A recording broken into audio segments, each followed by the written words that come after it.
Assalamualaikum warahmatullahi wabarakatuh.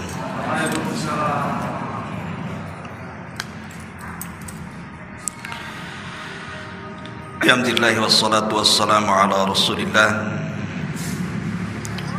wa ala alihi wa sahbihi wa mawalah wa la hawla wa la quwata illa billahi wa ba'du. Alhamdulillah, segala puja dan puji hanya milik Allah Jalla fi'ula. Salawat dan juga salam kita hadiahkan kepada Rasul kita Nabi besar Muhammad sallallahu alaihi wa ala alihi wasallam. Ma'asyiral muslimin yang dimuliakan Allah Subhanahu wa taala. Pembahasan di malam hari ini kita akan membahas tentang kisah kematian iblis. Karena kita tahu bahwa di antara makhluk Allah Subhanahu wa taala dari kalangan manusia ataupun jin yang dikekalkan oleh Allah Subhanahu wa taala atau usianya dipanjangkan oleh Allah Subhanahu wa taala hanyalah iblis.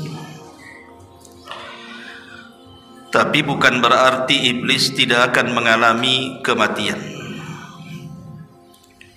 Dia juga makhluk daripada makhluk-makhluk Allah akan disentuh dengan kematian. Tapi kapan kematiannya dan di mana dimatikannya dan bagaimana cara mencabut nyawanya, inilah yang kita akan bahas beberapa waktu ke depan. Ma'asyiral muslimin rahimakumullah, disebutkan di dalam surah Shad ayat 77 sampai 83. Allah Subhanahu wa taala berfirman, qala fakhruj minha fa innaka rajim wa inna 'alaika la'nati ila yaumiddin. Qala rabbi fa'anzirni ila yaumi yub'atsun. Qala fa innaka minal munzirin ila yaumin waqtil ma'lum. Qala fa bi'izzatika la ughwiyannahum ajma'in illa ibadaka minhumul mukhlasin. Allah Subhanahu wa taala berfirman, maka keluarlah engkau wahai iblis dari sorga ini. Sungguh engkau adalah makhluk yang terkutuk. Sesungguhnya kutukanku tetap atasmu sampai hari pembalasan. Maka iblis pun berkata di hadapan Allah, ya Rabb, berilah atas diriku tangguhan usia sampai hari mereka dibangkitkan. Maka Allah Subhanahu wa taala berfirman, sesungguhnya engkau termasuk yang diberi tangguhan sampai kepada hari yang telah ditentukan waktunya. Iblis menjawab, demi kekuasaan engkau ya Rabb, aku akan menyesatkan mereka semuanya kecuali hamba-hambamu yang mukhlis di antara mereka. Di dalam ayat ini Allah Subhanahu wa taala menggambarkan kepada kita ketika Allah Subhanahu wa taala merintahkan para malaikat, termasuk juga iblis di dalamnya, untuk sujud kepada Adam alaihi salam sebagai sujud penghormatan. Tapi kemudian iblis pun menolak karena dengki, hasad dan kesombongannya, merasa dia lebih hebat dibandingkan Adam alaihi salam. Lah karena iblis ini menolak perintah Allah Subhanahu wa taala, Maka Allah murka, kemudian Allah firmankan di sini, fakhruj minha fa innaka rajim. Kalau begitu keluarlah engkau dari sorga, engkau makhluk yang terkutuk, kata Allah. Bahkan Allah subhanahu wa ta'ala saking murkanya mengatakan, wa inna alaika la'nati ila yaumiddin. Dan ingat, kata Allah, kutukanku akan senantiasa ada padamu sampai hari pembalasan.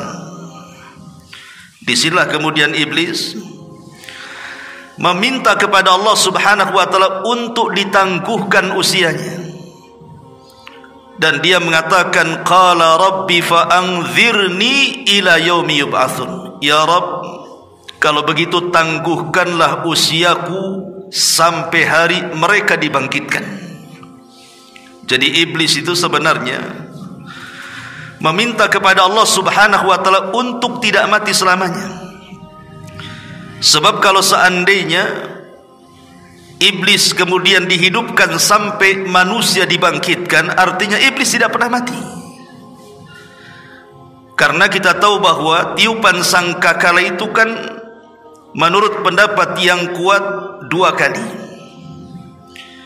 Di mana tiupan yang pertama itulah yang disebut dengan nafkhatul faza' wal maut, tiupan kejutan dan kematian. Baru setelah itu Allah subhanahu wa ta'ala perintahkan kepada Israfil untuk meniup tiupan yang kedua. Itulah tiupan kebangkitan. Maunya iblis itu ditangguhkan usianya sampai dibangkitkan manusia. Kalau begitu iblis tidak pernah mati. Karena ketika tiupan yang pertama semua manusia mati, dia tak mau mati. Dia maunya setelah tiupan yang kedua, artinya sudah pindah alam. Bukan alam dunia lagi, tapi alam akhirat, kan begitu. Intinya dia tak mau mati sebenarnya. Tapi Allah subhanahu wa ta'ala kemudian mengatakan, qala fa innaka minal munzarin. Baik, kata Allah, aku akan berikan tangguhan usia kepadamu, tetapi kata Allah, ila yaumil waqtil ma'lum, sampai hari yang Allah tentukan. Di sini menjadi khilaf para ulama, apa yang dimaksud ila yaumil waqtil ma'lum. Ketika Allah subhanahu wa ta'ala mengatakan, sungguh kamu termasuk orang-orang yang diberikan tangguhan sampai waktu yang ditentukan. Para ulama tafsir berbeda pendapat tentang waqtil ma'lum, waktu yang ditentukan oleh Allah untuk kematian iblis ini. Ada beberapa penafsiran, di antaranya perkataan Abdullah ibn Abbas radhiyallahu anhuma. Dia mengatakan yang dimaksud adalah arada bihi an-nafkhatul ula. Maksudnya iblis itu akan mati pada tiupan sangkakala yang pertama. Sebagaimana pada tiupan ini manusia akan dibinasakan oleh Allah. Semua binatang-binatang juga akan dimatikan oleh Allah, termasuk para malaikat. Maka iblis juga masuk di dalamnya. Kata Abdullah ibn Abbas radhiyallahu anhuma, ai hina tamutul khalaik, ketika semua makhluk dibinasakan oleh Allah subhanahu wa ta'ala ataupun dimatikan Allah subhanahu wa ta'ala, maka disitulah iblis pun ikut mati. Ini pendapat Abdullah ibn Abbas radhiyallahu anhuma, bahwa dia berpendapat bahwa kematian iblis itu pada tiupan sangkakala yang pertama. Tapi sebagian para ulama yang lain, mereka mengatakan bahwa yang dimaksud ila yaumil waqtil ma'lum, maksudnya tidak ada yang tahu kematiannya kapan kecuali Allah subhanahu wa ta'ala. Tapi yang jelas bahwa iblis itu pasti akan mati, karena semua makhluk itu akan dibinasakan oleh Allah subhanahu wa ta'ala berdasarkan keumuman Al-Quran, kullu man 'alaiha fan wa yabqa wajhu rabbika dzil jalali wal ikram. Kullu man 'alaiha fan, setiap makhluk akan dibinasakan oleh Allah Subhanahu wa taala, kecuali wajah Allah Subhanahu wa taala Dzil Jalali wal Ikram. Dari sini kita tahu bahwa yang jelas dia akan mati, tapi kapan kematiannya tidak ada yang tahu kecuali Allah Subhanahu wa taala. Ini juga satu pendapat yang disebutkan oleh para ulama. Ada juga yang mengatakan bahwa kalimat ila yaumil waqtil ma'lum, sebagaimana dikatakan oleh Imam Al-Qurtubi rahimahullahu taala, qala Allah berfirman lahu kepada dia, fa innakum mimman ukhirat halakuhum ila yaumil ladzi yamutu fihi kullal khalqi ba'da nafkhatil ula la ila yaumil ba'thi. Juga Imam Al-Qurtubi menguatkan pendapat perkataan ila yaumil waqtil ma'lum, artinya engkau adalah di antara orang yang diakhirkan kehancurannya sampai hari di mana seluruh makhluk Allah dimatikan setelah tiupan sangkakala yang pertama, bukan saat hari kebangkitan. Berarti ada juga yang mengatakan bahwa iblis itu dimatikan di antara dua tiupan. Artinya di tengah-tengah dua tiupan, tiupan yang pertama ke tiupan yang kedua itu kan jaraknya antara 40. Bisa 40 hari, bisa 40 bulan, bisa 40 tahun. Karena Abu Hurairah radhiyallahu an ketika ditanya jarak tiupan Israfil yang pertama ke kedua itu, beliau hanya menyebutkan angka dengan menyebutkan arbaun 40, tanpa menyebutkan apakah 40 hari, apakah 40 bulan, apakah 40 tahun, wallahu a'lam. Tapi saat itulah Allah hancurkan alam semesta, termasuk juga Allah Subhanahu wa taala binasakan iblis di dalamnya. Ma'asyiral muslimin wal muslimat rahimakumullah. Kita tahu bahwa setelah kemudian iblis meminta kepada Allah Subhanahu wa taala tangguhan usianya, disinilah iblis meminta kepada Allah Subhanahu wa taala izin untuk menyesatkan anak Adam, karena dia tidak mau masuk neraka sendirian. Dia ingin mengikutkan sebanyak-banyaknya kalangan jin dan manusia supaya ikut bersama dia masuk ke dalam neraka. Dari sini dia bersumpah di hadapan Allah, fa bi izzatika la ughwiyannahum ajmain. Karena kekuasaanmu ya Rabb, pasti aku akan sesatkan mereka Bani Adam semuanya. Bahkan dalam ayat yang lain, ketika iblis kemudian berjanji seperti itu, maka dia akan datang kepada manusia itu dari semua arah angin. Sampai-sampai iblis mengatakan, thumma la'atiyannahum min baini aydihim wa min khalfihim wa an aymanihim wa an syama'ilihim wa la tajidu aktsarahum syakirin. Sungguh aku akan datang kepada mereka, maksudnya Adam dan turunannya, dari arah depan mereka, dari arah belakang mereka, dari samping kanan mereka, bahkan dari samping kiri mereka, sampai engkau tidak mendapatkan kebanyakan dari anak-anak Adam itu bersyukur kepadamu ya Rabb. Subhanallah. Tantangan iblis ini bukan isapan jempol, ikhwan. Karena apa yang dilakukan iblis itu kepada Bani Adam, dari sejak permusuhan ditanamkan dengan Adam saat disuruh sujud dia enggan, sampai hari ini bahkan sampai kiamat, pengikut iblis jauh lebih banyak dibandingkan orang-orang yang tidak mengikuti iblis. Dan itu banyak digambarkan dalam Quran. Seperti Allah mengatakan, wa qalilu min ibadiyas syakur, sedikit sekali hamba Allah yang bersyukur. Artinya kebanyakan kufur. Dan itu keberhasilan iblis saat menggoda Bani Adam untuk disesatkan. Ma'asyiral muslimin yang dimuliakan Allah Subhanahu wa taala, sebagai bukti bahwa iblis itu masih hidup sampai di zaman Nabi sallallahu alaihi wasallam,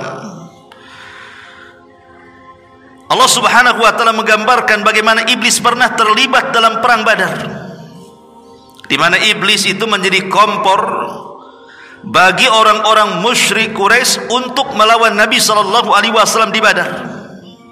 Dan itu digambarkan dalam surah Al-Anfal ayat 48. Allah Subhanahu wa taala berfirman, "Wa id zayyana lahumus syaitanu a'malahum wa qala la ghaliba lakumul yawma minan nas wa inni jarul lakum falamma tara'atil fi'atani naqasa ala aqibaihi wa qala inni bari'um minkum inni ara ma la tarawna inni akhafullah wallahu syadidul iqab."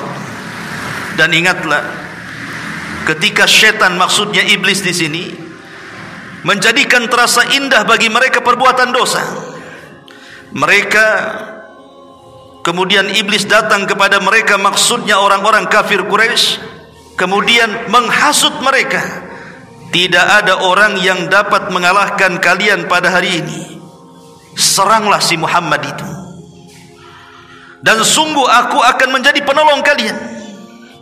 Jadi dalam perang Badar ini, iblis ini menyerupai manusia, kemudian datang kepada pasukan Quraisy, kepada para pembesarnya, kemudian menghasut mereka agar segera menyerang Rasul sallallahu alaihi wasallam di Badar dan menjanjikan kemenangan. Tetapi apa yang terjadi ketika perang sudah berkecamuk? Falamma tara'atil fi'atani, ketika kemudian syaitan ini melihat pasukan yang berhadap-hadapan itu nampaknya akan terjadi kekalahan dari pihak orang-orang kafir Quraisy, maka apa yang terjadi? Naqasa ala aqibaihi wa qala inni bari'um minkum, maka dia pun kabur dari pasukan itu dan mengatakan, aku berlepas diri dari kalian, inni ara ma la taron, karena aku melihat apa yang kalian tidak lihat. Inni akhafullah, saya takut kepada Allah, wallahu syadidul iqab, dan Allah yang zat yang sangat keras siksaannya. Dari sini iblis tahu bahwa dia terlibat dalam perang Uhud, sampai Allah gambarkan dalam surah Al-Anfal ayat 48 ini. Maknanya bahwa iblis itu masih hidup sampai di zaman Nabi sallallahu alaihi wasallam, berusaha untuk mengompori orang-orang Quraisy untuk menyerang Nabi di Badar. Walaupun pada akhirnya Allah menangkan dalam peperangan ini dan iblis pun kabur, kemudian meninggalkan orang-orang kafir Quraisy. Bahkan juga dijelaskan, bukan hanya di perang Badar, iblis juga terlibat dalam perang Uhud. Kita tahu bahwa perang Uhud ini berbeda dengan perang Badar, karena perang Badar itu kan kita kaum muslimin mengalami kemenangan, tapi dalam perang Uhud ini terbalik, kaum muslimin mengalami kekalahan. Dan begitulah sifat daripada kehidupan, watilkal ayyam nudawiluha bainan nas, yang namanya hari itu diputar-putar oleh Allah Subhanahu wa taala, terkadang menang, terkadang kalah. Dan itu sebagai ujian bagi kita kaum muslimin. Disebutkan dalam sebuah hadis dari Ummuna Aisyah radhiyallahu anha, dia mengatakan, lamma kana yauma Uhudin, ketika terjadi perang Uhud, huzimal musyrikuna, maka orang-orang musyrik pun mereka kemudian menyerang kaum muslimin. Pada awal peperangan kita tahu bahwa Nabi sallallahu alaihi wasallam mengatakan kepada 40 atau 50 pemanah yang ada di Jabal Rumat itu, dan mengatakan, apapun yang terjadi dengan kalian jangan pernah turun. Tugas kalian hanya memanah dari ketinggian, jangan ikut campur dengan pasukan yang di bawah. Ketika para pemanah mereka melihat kemenangan pasukan yang di bawah, karena orang-orang musyrik itu mereka lari tunggang langgang yang dipimpin oleh Khalid ibn Walid, ketika itu dia masih musyrik. Orang-orang yang di atas disangkanya sudah mengalami kemenangan, padahal itu siasatnya Khalid bin Walid. Dia mundur itu bukan lari, tapi mundur itu memutar bukit dia.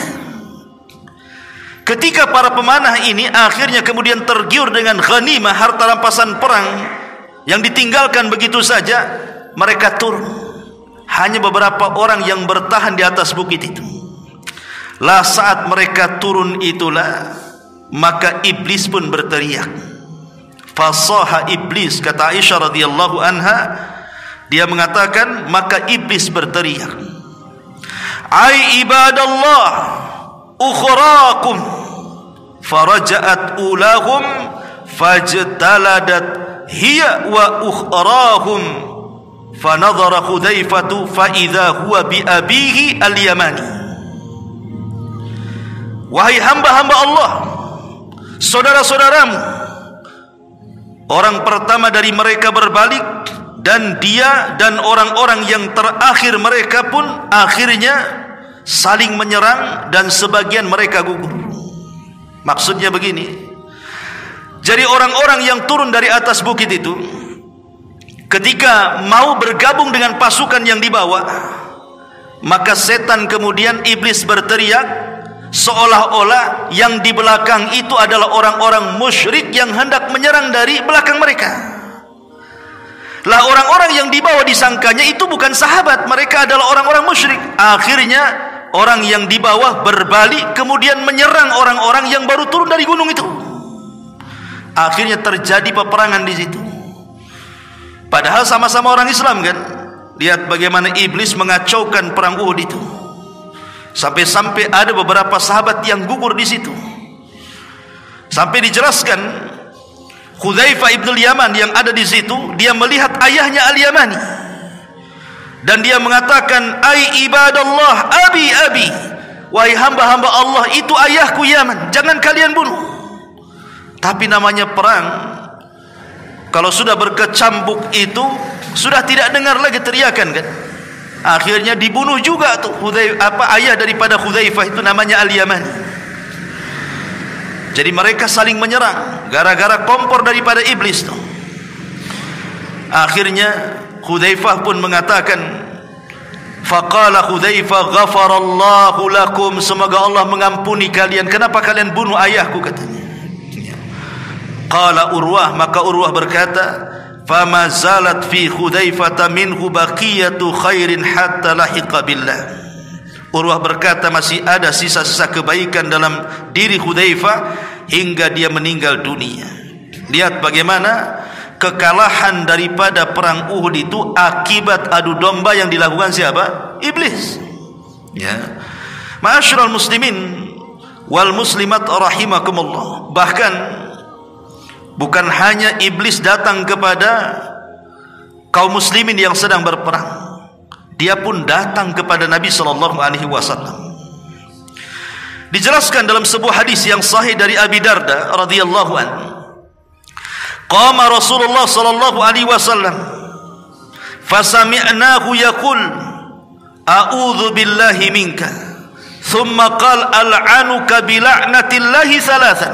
Jadi Rasul sedang salat, tiba-tiba kemudian iblis datang mengganggu Nabi. Tiba-tiba kemudian di tengah-tengah solat Rasul mengatakan, aku berlindung dari Allah, aku berlindung kepada Allah dari kamu.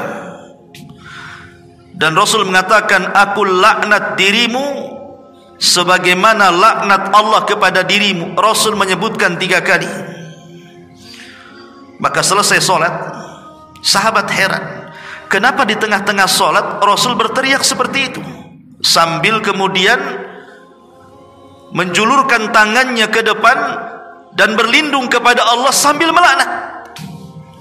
Jadi Rasulullah SAW sedang salat begini, tiba-tiba dia begini dan mengatakan, a'udzu billahi mink, aku berlindung kepada Allah dari kamu, aku laknat engkau sebagaimana Allah melaknat engkau. 3 kali Rasul mengatakan seperti itu. Jadi selesai salat, sahabat heran, kenapa Rasul mengucapkan kalimat itu di tengah-tengah salat. Ya.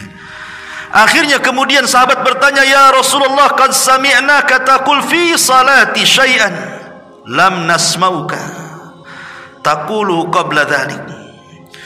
Rasul, kami tadi mendengar engkau mengucapkan sesuatu dalam solatmu yang kami tidak pernah mendengar kebiasaan kamu mengucapkan kalimat itu dalam solat. Maka Nabi SAW kemudian menjelaskan alasannya dan bersabda, inna aduwallah iblis, sesungguhnya musuh Allah si iblis itu, ja'a bishihabim min nar liyaj'alahu fi wajhi, dia datang dengan membawa api hendak membakar wajahku. Fakultu, maka aku katakan, kata Rasul, a'udzu billahi minka thalatha marrat, aku mengatakan aku berlindung kepada Allah darimu sebanyak 3 kali. Kemudian aku pun mengatakan, al'anuka bila'natillahi tammah, aku berlindung, aku melaknat dirimu sebagaimana Allah telah melaknat kepadamu sebanyak 3 kali. Kemudian Rasul mengatakan, thumma aradtu akhudahu, sebenarnya aku ingin mencekik dia. Wa wallahi, demi Allah, laula da'watu akhina Sulaiman, kalau bukan karena aku teringat doanya Nabi Sulaiman saudaraku, la asbaha muthiqan yal'abu bihi wildan ahli madinati, tentu aku akan cekik dia, ku ikat dia di tiang, dan besoknya menjadi permainan anak-anak kota Madinah, katanya. Tapi karena aku teringat dengan doa Nabi Sulaiman, ku lepaskan lagi dia. Apa doanya Nabi Sulaiman? Di mana Nabi Sulaiman berdoa agar Allah tidak memberikan yang Allah beri kepada dia kepada orang setelah dan sesudahnya. Artinya kan Sulaiman bisa menundukkan jin. Sulaiman tidak mau bahwa kekuasaan yang Allah berikan dengan kemampuan mampu menundukkan bangsa jin diberikan kepada orang-orang setelahnya. Makanya Rasul teringat dengan kalimat itu, akhirnya dilepas lagi. Lihat, menunjukkan bahwa iblis itu hidup sampai zaman Nabi SAW, bahkan mengganggu solat Nabi SAW. Bahkan iblis juga hidup sampai hari ini. Nabi SAW mengatakan dalam hadis Jabir radhiyallahu anhu, inna arsya iblis alal bahri fayab'asu sarayahu fayaftinuna an-nas fa'a'zamuhum indahu a'zamuhum fitnatan. Iblis ini membangun istananya, kata Rasul, di tengah lautan. Ada orang yang mengatakan seperti ada seorang penulis dari Mesir yang bernama Isa Daud. Beliau mengatakan bahwa hadis ini menunjukkan letak istana iblis di mana? Di segitiga Bermuda. Karena di segitiga Bermuda ini memang lautan yang sangat menakutkan, kan? Banyak kapal-kapal hilang di situ, banyak pesawat-pesawat yang jatuh di situ, dan berbagai macamlah keanehan-keanehan dan musibah yang kita sudah mendengar semuanya. Sampai Isa Daud mengatakan bahwa istana iblis itu ada di tiga Bermuda tadi. Tapi wallahu alam, kita tidak bisa memastikan istananya di mana. Karena Rasul hanya mengatakan bahwa istana iblis itu pokoknya ada di lautan.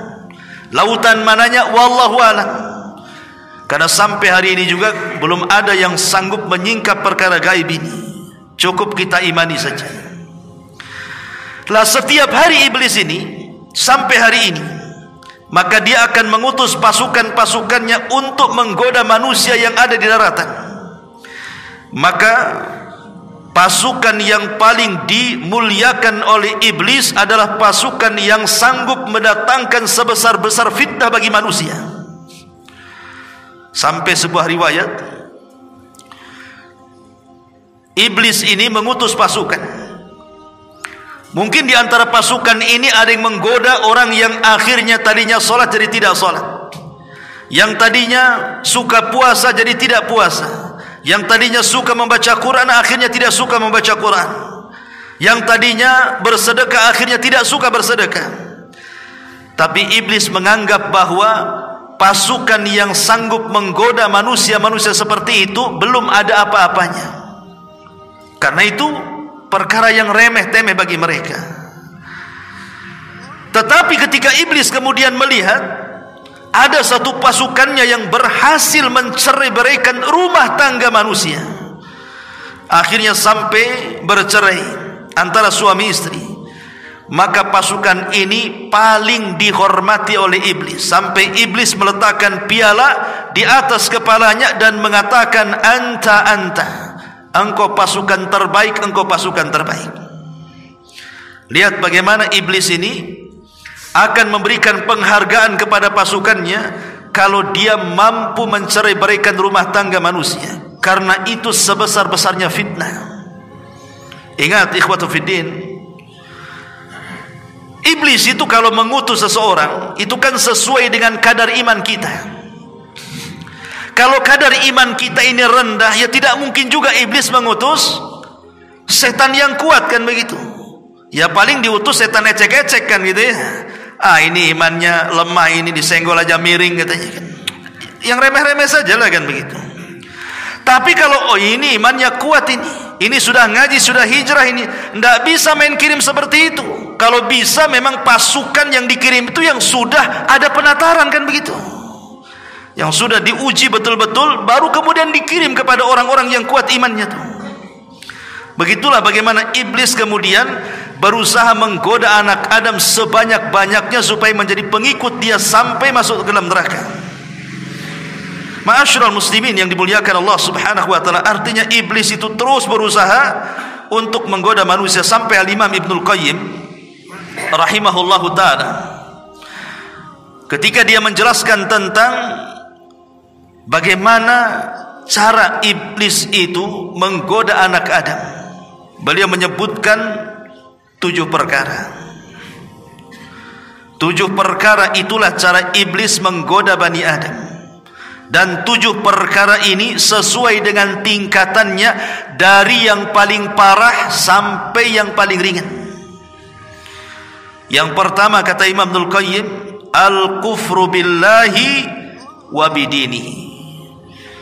Maka tugas yang pertama, iblis mengerahkan pasukannya bagaimana caranya anak-anak Adam itu dibuat kufur kepada Allah, dibuat kufur dengan agamanya, dibuat murtad dari keyakinannya.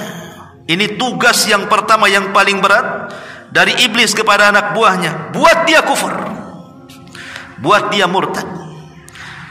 Makanya kenapa kemudian dalam Islam itu yang paling penting adalah menjaga akidah, ikhwan. Jaga akidah, apalagi di zaman sekarang ini akidah sudah mulai terkikis dengan berbagai macam kesyirikan, dengan berbagai macam kekufuran yang dihadapkan di tengah-tengah kita. Mungkin kita ini yang masih insyaallah hijrah ngaji sunnah masih bisalah memilah dan memilih, tapi generasi kita apakah seperti kita? Wallahu a'lam. Makanya kenapa kemudian meneguhkan akidah di zaman sekarang ini penting. Di tengah-tengah kesyirikan dari syirkul akbar sampai syirkul asghar ini betul-betul merajalela. Jadi tugas yang pertama iblis kepada anak buahnya, buat dia kufur. Dan kufur itu ada 2. Ada yang sifatnya kesyirikan, pelakunya disebut musyrik. Ada yang sifatnya nifak, pelakunya disebut munafik. Dan ada yang ketiga, dibuatnya manusia murtad dan berpindah dari agamanya. Jadi yang pertama nih, iblis ini bagaimana caranya orang itu dijerumuskan kepada kesyirikan dulu tuh. Kalau dia tidak bisa, maka ditanamkan kepadanya sifat nifak. Kalau tidak bisa, maka ditanamkan bagaimana supaya dia keluar dari agamanya. Dan 3-tiganya adalah kekufuran, baik kesyirikan atau kemunafikan atau kemurtadan. Kemudian yang kedua, ada yang disebut kufur nikmat. Ya, kufur nikmat itu di bawah daripada kufur yang pertama, tapi kufur nikmat juga dia tangga menjadi kufur yang akan mengeluarkan kita dari Islam. Dan kufur nikmat juga ada 2. Disebutkan oleh para ulama, yang pertama sitru ni'amillahi azza wa jal, menutup-nutup bahwa nikmat ini datang dari Allah. Seperti perkataan Qarun, yang mengatakan kekayaan ini datang dari aku, itu menutup-nutup nikmat Allah. Dia tidak yakin bahwa nikmat ini datang dari Allah, seolah-olah datang dari dia. Dan itu yang banyak dibahasakan Qarun sampai hari ini. Menganggap nikmat itu bahwa dia yang mengusahakannya. Ya wajar saya kaya, saya kan pintar cari uang. Wajar saya kaya, saya kan doktor, profesor, menteri, pilot, dokter spesialis atau apa namanya. Dia berusaha menutup-nutupi nikmat, seolah-olah dia yang mendatangkan nikmat, bukan Allah yang mendatangkan nikmat. Ini yang pertama. Yang kedua, wa ya'mal bi mukhalafatil mun'im. Dan dia pun melakukan sesuatu dengan nikmat yang Allah anugerahkan dengan maksud menyelisihi zat yang memberikan nikmat. Artinya kalau kita diberikan nikmat oleh Allah, umpamanya pandangan, ini kan nikmat dari Allah, tapi digunakan untuk menyelisihi zat pemberi nikmat Allah subhanahu wa ta'ala. Akhirnya seseorang menggunakan pandangan, dia pun memandang sepandang-pandangnya. Dia diberikan telinga mendengar sedengar-dengarnya. Dia pun bicara seomon-omonnya, ataupun perut mungkin juga seisi-isinya, asal masuk saja. Ya. Lah ini dua-duanya kufur. Lah ini setan ini yang pertama kali mengutus anak buahnya buat mereka kufur. Ini yang pertama. Kalau tidak bisa, maka yang kedua al-bid'atu. Dibuatnya mereka melakukan bid'ah. Perkara yang tidak diadakan di zaman Rasul diadakan di zaman sekarang. Kita lihat kan di masyarakat kita ini, contoh umpamanya salawat saja. Berapa banyak salawat-salawat yang aneh-aneh itu, ya kan? Terkadang diiringi dengan joget-joget, diiringi dengan musik-musik, diiringi dengan hura-hura. Anda ini sedang beribadah atau sedang apa kan begitu? Seperti orang-orang Syiah juga, apabila datang bulan Muharram mereka memukul-mukul badan. Kononnya katanya demi menebus kesalahan bapak nenek moyang mereka yang dengan sebab mereka terbunuhnya Husain, cucu daripada Nabi SAW di Karbala. Maka setiap datang Muharram, maka mereka pun kemudian berjoget-joget sambil memukul-mukul besi pada badan dan kepalanya, sampai anak bayi diketuk kepalanya biar keluar darahnya. Ini ajaran dari mana? Kalau memang merayakan kematian Husain, bukan dengan seperti itu kan begitu? Bukankah Rasul yang mengatakan laisa minna man darabal hudud wa syaqqal juyub wa da'a bid'awal jahiliyah?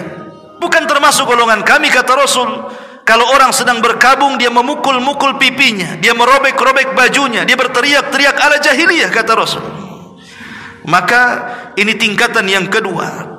Tingkatan yang ketiga, kalau mereka tidak bisa juga digoda dari jenis yang kedua, maka kemudian akan digoda dari jenis yang ketiga. Apa itu?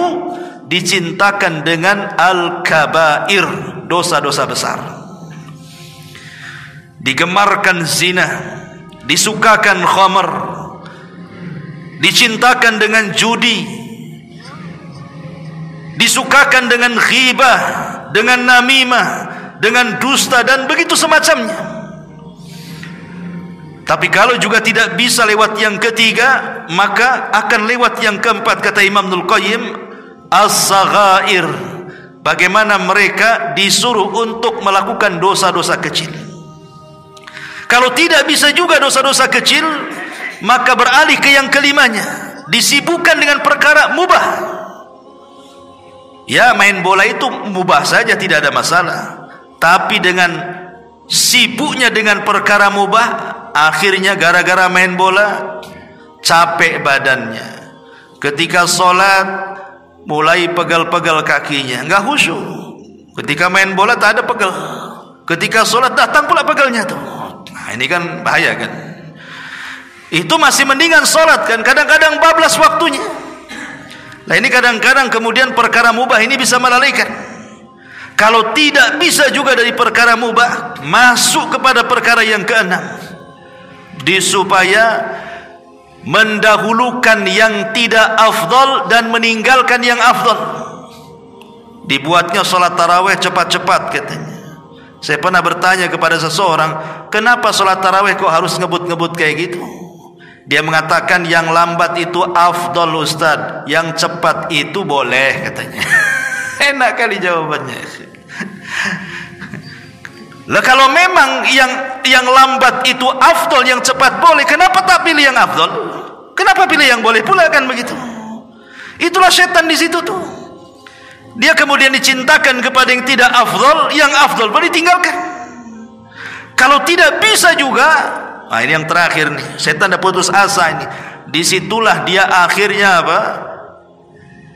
Menyuruh seluruh wali-walinya dari kalangan jin, seluruh wali-walinya dari kalangan manusia yang sudah loyal kepada mereka, seperti para dukun, paranormal, tukang-tukang sihir, preman-preman dan begitu seterusnya, untuk membuat kekacauan. Inilah tujuan iblis untuk menggoda manusia. Ma'asyiral muslimin yang dimuliakan Allah Subhanahu wa taala. Baik, kembali. Lalu kapan meninggalnya iblis dan bagaimana meninggalnya iblis dan bagaimana caranya meninggalnya iblis? Ma'asyiral muslimin yang dimuliakan Allah Subhanahu wa taala, disebutkan dalam sebuah riwayat dari Ahnaf ibn Qais, dia mengatakan, "Qadimtul Madinata wa ana uridu Umar ibn al-Khattab radhiyallahu anhu." Kata Ahnaf ibn Qais, dia mengatakan, saya pergi menuju kota Madinah, ingin berjumpa dengan Umar ibn al-Khattab radhiyallahu anhu. Tiba-tiba saya bertemu dengan Ka'ab al-Akhbar radhiyallahu anhu. Ka'ab al-Akhbar ini dulunya seorang pendeta, kemudian masuk Islam di zaman Umar dan baik keislamannya. Saya baca terjemahannya saja ya. Jadi Ka'ab al-Akhbar ini menceritakan dalam satu majelis tentang kisah kematian iblis. Kata Ka'ab al-Akhbar, ketika Adam alaihi salam sedang menghadapi saat sakaratul maut, maka dia berkata, "Ya Rabb, musuhku," maksudnya iblis, "pasti akan mengejek kepadaku jika ia melihat aku telah mati, padahal dia diberikan tangguhan hidup sampai kiamat dibangkitkan." Maka Allah Subhanahu wa taala menjawab, "Wahai Adam, kamu langsung menuju ke sorga, tidak ada masalah. Sedangkan si iblis itu ditunda sampai hari kiamat usianya, supaya merasakan sakitnya kematian sebanyak makhluk yang pernah dia sesatkan dari awal sampai akhir." Kemudian Nabi Adam pun bertanya kepada malaikat maut, malaikat Israel. Tentu kalimat Israel ini diambil dari Israiliyat, karena dalam Islam itu tidak kenal malaikat Israel, yang kita kenal malakul maut ya. Jadi Adam berkata kepada malaikat Israel, "Sebutkan kepadaku bagaimana rasanya pedih kematian itu." Sesudah diterangkan oleh malaikat Israel, maka Adam alaihi salatu wasallam berkata, "Ya Rabb, cukup." Maka ketika itu Ka'ab al-Akhbar terdiam dan tidak melanjutkan ceritanya. Maka orang-orang yang hadir dalam majelis Ka'ab al-Akhbar kemudian mereka bergemuruh dan mengatakan, "Ya Abu Ishaq," maksudnya Ka'ab al-Akhbar, "ceritakan kepada kami bagaimana ia merasakan kematian." Pada mulanya Ka'ab al-Akhbar menolak, tetapi karena didesak maka ia berkata, "Jika dunia sudah berakhir dan hampir ditiup sangkakala, sedang orang-orang ramai di pasar, mereka sedang sibuk bertengkar dan berdagang, tiba-tiba terdengarlah suara yang sangat keras di langit, hingga separuh penduduk bumi pun pingsan karenanya selama 3 hari. Bagi mereka yang tidak pingsan, mereka bingung, bagaikan kambing ketakutan dalam keadaan hiruk pikuk sedemikian itu. Maka terdengarlah lagi satu suara gemuruh bagaikan suara halilintar. yang sangat dahsyat bunyinya, maka tidak ada seorang pun melainkan mati karena halilintar itu. Dan semua manusia, semua jin, semua binatang, semua tumbuh-tumbuhan dan makhluk-makhluk yang lainnya, mereka pun diwafatkan oleh Allah Azza wa Jalla. Ketika itu yang hidup tinggal iblis saja. Ketika semua mati, manusia mati, jin mati, binatang mati, tumbuh-tumbuhan mati, iblis pula belum mati. Maka Allah Subhanahu wa taala pun memerintahkan malaikat Israel atau malaikat maut, aku telah menjadikan padamu pembantu sebanyak orang yang pertama hingga yang terakhir. Dan aku telah memberikan kekuatan penduduk langit dan juga penduduk bumi kepadamu wahai Israel. Dan kini aku pakaikan kepadamu pakaian kemurkaan dan kemarahanku. Maka turunlah dengan membawa murka dan kemarahanku, cari si laknat iblis itu. Maka rasakanlah kepadanya bagaimana kepedihan kematian yang telah dirasakan oleh orang-orang yang terdahulu hingga yang terakhir dari kalangan jin dan manusia. Buat kesakitan yang berlipat ganda, dan hendaknya kamu membawa 70.000 malaikat yang kesemuaannya penuh dengan rasa murka dan kecemasan.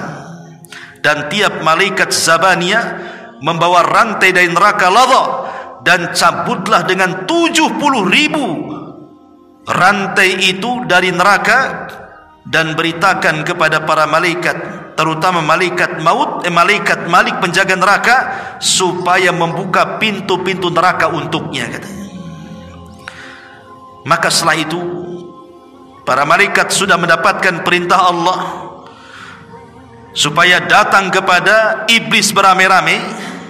Maka turunlah malaikat Israel dengan bentuk yang sangat mengerikan, sehingga andai kata seluruh penduduk langit dan penduduk bumi dapat melihat bentuk yang mengerikan itu, niscaya akan cair kesemuaannya karena teramat sangat ngeri bentuknya.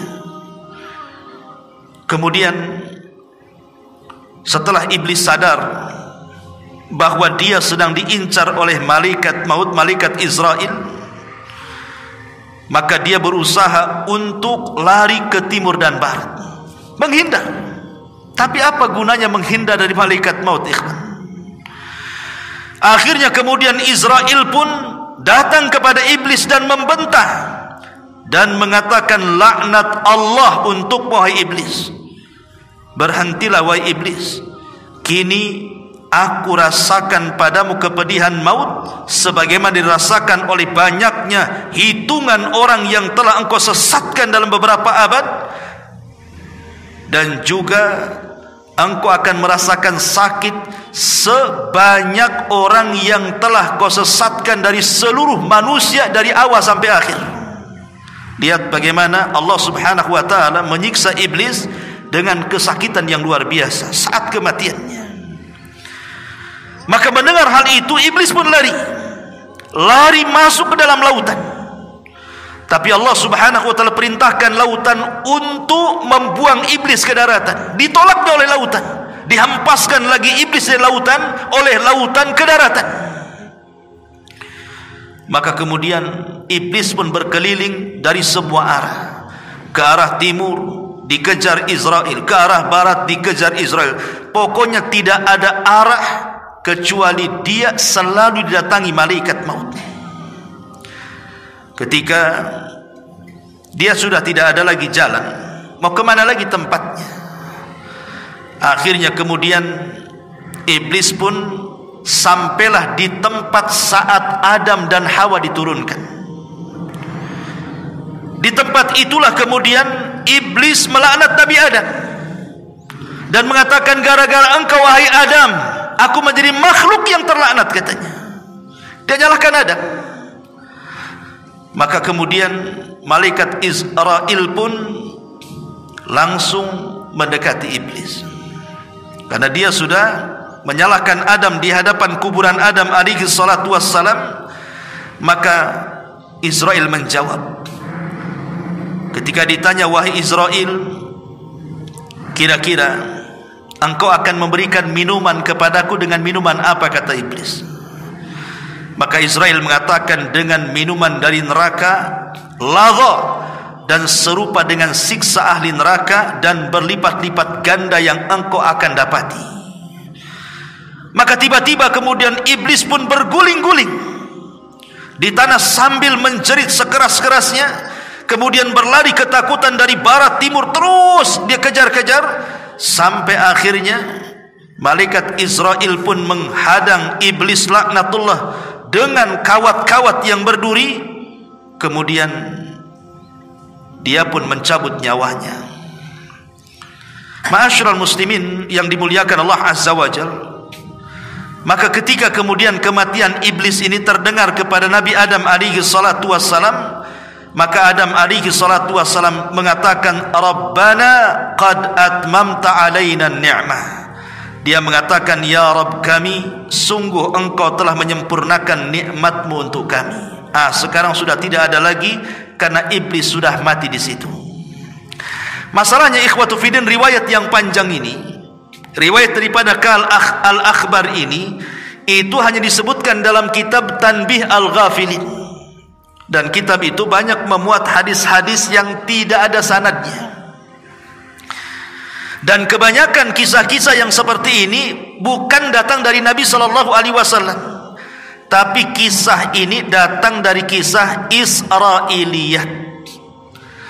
Dan kisah Israiliyat ini, ikhwatu fiddin muliakan Allah Azza wa Jalla, Nabi mengatakan kita tidak boleh mendustakan secara mutlak, tidak boleh juga membenarkan secara mutlak. Jadi saya menceritakan ini hanya mimbabil ikhbar saja, hanya menghabarkan saja sebagai bentuk pengetahuan, tidak boleh jadikan sandaran, karena ini bukan dari hadis yang sahih, bukan hadis Nabi SAW. Ini dari kisah-kisah Israiliyat, karena yang menceritakanlah seorang yang bernama Ka'ab Al-Akhbar, dulunya seorang Nasrani, seorang pendeta Nasrani, masuk Islam di zaman Umar. Otomatis karena seorang pendeta, dia menguasai kisah-kisah Israiliyat, makanya kemudian dia mengkisahkan kisah ini. Makanya para ulama mengatakan kisah ini tidak ada sanadnya. Kalaupun ada sanadnya, maka ini dari kisah-kisah Israiliyat yang kita tidak boleh mendustakan secara mutlak, kita tidak boleh membenarkan secara mutlak. Ma'asyiral muslimin yang dimuliakan Allah Subhanahu wa taala, intinya bahwa kalaupun seandainya tidak ada kisah ini, maka kita sangat yakin bahwa iblis itu pasti akan mengalami kematian. Sebagaimana tadi sudah dijelaskan di muqaddimah, bahwa ada terjadi perselisihan, ada yang mengatakan kematiannya menurut Abdullah ibn Abbas pada tiupan sangkakala yang pertama, bersamaan dengan meninggalnya seluruh makhluk-makhluk Allah dari kalangan jin, manusia, binatang, dan tumbuh-tumbuhan, termasuk juga iblis mati di situ. Jadi kita harus yakin bahwa iblis pasti mati. Tapi yang jelas bahwa setelah kematian iblis menyesal. Bahkan ada khutbah dalam Al-Quran itu, bagaimana iblis berkhutbah di hadapan para pengikutnya. Dijelaskan oleh Hasan Al-Basri rahimahullahu ta'ala, apa kata dia? Idza kana yaumul qiyamati, tatkala datang hari kiamat, qama iblisu khatiban, maka iblis akan berdiri di sebuah mimbar. Qama iblisu khatiban alal mimbar, dan mimbarnya itu terbuat min narin, dari api neraka. Kemudian iblis mengatakan, innallaha wa'adakum wa'dal haqq wa wa'adtukum fa akhlaftukum. Sesungguhnya Allah telah menjanjikan kepadamu janji yang benar, dan aku pun telah menjanjikan kepada kalian, tetapi janjiku semua kuingkari. Janjiku tidak benar. Al-Hafidz Ibnu Katsir rahimahullahu ta'ala berkata, yukhbiru ta'ala amma khataba bihi iblis id atba'ahu ba'dama qadallahu baina ibadahu fa adkhala al-mu'minina al-jinan wa askana al-kafirina ad-darakat faqama fihim iblis la'anahu Allahu hina idin khatiban liyazidahum hazanan ila haznihim Kata Imam Ibn Katsir rahimahullahu ta'ala, Allah menghabarkan tentang khutbah yang disampaikan oleh iblis kepada para pengikutnya, yaitu setelah Allah memutuskan hisab para hamba-hambanya, lalu Allah masukkan orang-orang yang beriman ke dalam surga dan Allah menempatkan orang-orang kafir ke dalam neraka. Maka iblis pun tatkala itu berdiri dan berkhutbah kepada para pengikutnya agar mereka menambah kesedihan di atas kesedihan mereka. Lah khutbah itu dijelaskan di dalam Al-Quran surah Ibrahim ayat 22 sampai 23. Bagaimana kata-kata khutbahnya? Allah katakan, wa qala syaitan lamma qudiyal amru innallaha wa'adakum wa'dal haqq wa wa'adtukum fa akhlaftukum wa ma kana li 'alaikum min sultan illa an da'awtukum fastajabtum li fala talumuni walumu anfusakum ma ana bimusrihikum wa ma antum bimusrikhi inni kafartu bima asyraktumuni min qablu innadh zalimina lahum adzabun alim. Apa kata iblis dalam khutbahnya? Dan berkatalah iblis tatkala perkara hisab telah diselesaikan, sesungguhnya Allah telah menjanjikan kepada kalian janji yang benar, dan aku pun telah menjanjikan kepada kalian, tetapi aku menyalahi janjiku. Sekali-kali tidak ada kekuasaan bagiku terhadap kalian, melainkan sekedar aku menyeru kalian lalu kalian mematuhi seruanku. Oleh sebab itu kata iblis, jangan kalian mencaci maki aku, tapi caci makilah diri-diri kalian sendiri. Aku sekali-kali tidak dapat menolong kalian hari ini, sebagaimana kalian pun tidak akan sanggup menolong aku, kata iblis. Sesungguhnya aku tidak benar-benar berbuat untuk sesungguhnya aku tidak membenarkan perbuatan kalian yang mempersekutukan aku. Lihat, iblis mengingkari dengan Allah sejak dulu. Sesungguhnya orang-orang yang zalim itu mendapatkan siksa yang sangat pedih. Inilah khutbah iblis di neraka. Maka Allah Subhanahu wa taala katakan, wa udkhilal ladzina amanu wa amilus salihati jannatin tajri min tahtiha al-anhar khalidina fiha biidzni rabbihim. Dan dimasukkanlah orang-orang yang beriman dan beramal saleh ke dalam sorga yang mengalir di bawahnya sungai-sungai, mereka kekal dalamnya dengan seizin Rabb mereka. Lihat ma'asyiral muslimin yang dimuliakan Allah Subhanahu wa taala, disilah penyesalan iblis dan penyesalan para pengikutnya. Bahwa iblis mengatakan kepada mereka, aku enggak suruh kalian berbuat syirik, kenapa kau berbuat syirik, katanya. Nah, bayangkan kan iblis seperti itu. Tapi pengikutnya pun apalah daya, tidak bisa. Kalau sudah di neraka itu penyesalan tidak ada gunanya, ikhwatu fiddin.